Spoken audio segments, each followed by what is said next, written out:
कि एसी से निकल करके कोई आपके साथ कंधे से कंधा मिला करके खड़ा होने के लिए तैयार है, और कुछ लोग आपके खेत खलिहान से उठ करके एसी में घूमना चालू कर देते हैं और आपको भूल जाते हैं।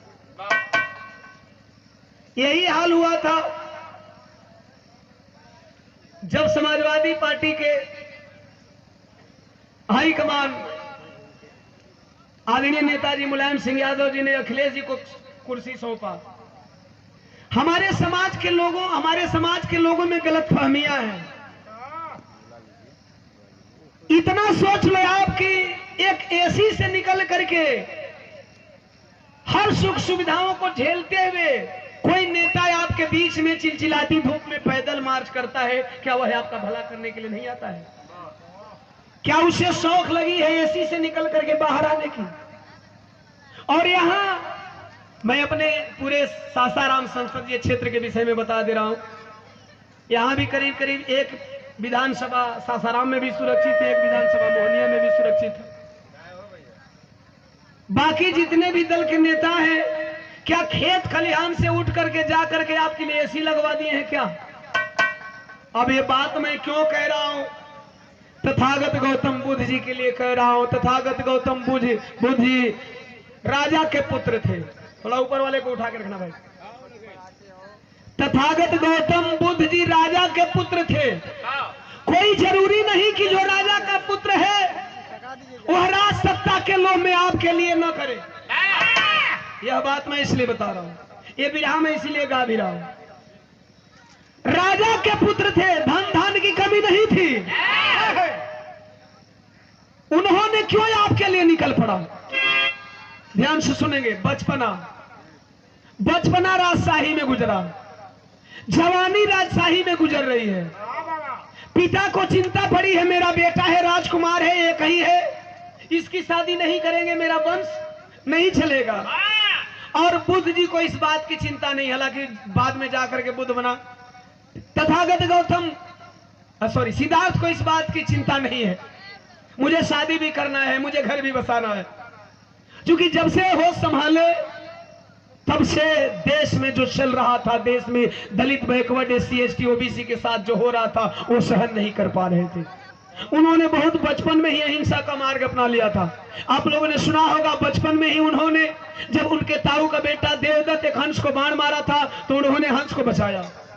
बचपन में ही अहिंसा उनका परम धर्म बन चुका था।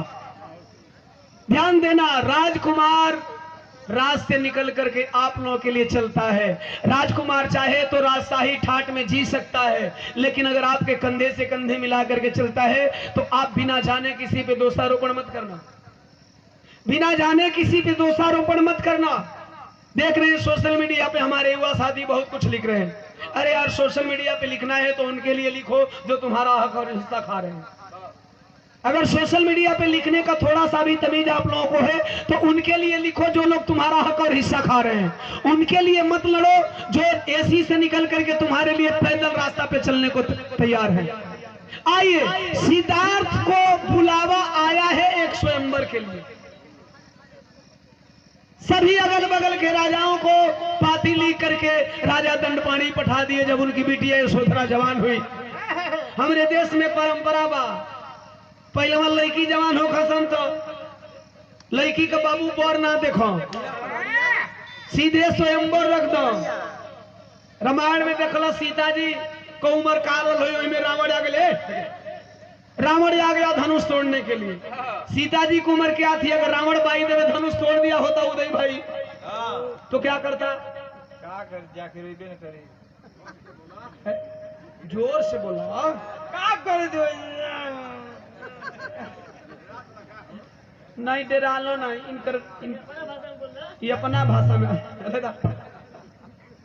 गौर करेंगे। पूरे आसपास के राजा स्वयंवर में पहुंचे, सीध बस राजा सुयोधन सिद्धार्थ को लेकर के चले, कम से कम राजकुमार हो, शादी हो जाएगी, परिवार बढ़ेगा।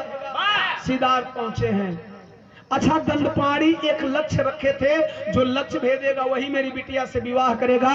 लेकिन जब राजाओं को देखे तो दंडपाणी अपना इरादा बदल दिए। इरादा का बदलन? अपनी दुल्हन के हाथ में बरमाला दहलन, कहलन अब हमार बिटिया जेके चुनी उहे बियाह, जेके चुनी उहे बियाह करी। चलल ही जब ये सोधरा बरमाला लेके तो तरस लगता मास्टर तनिया बता। अरे वाह।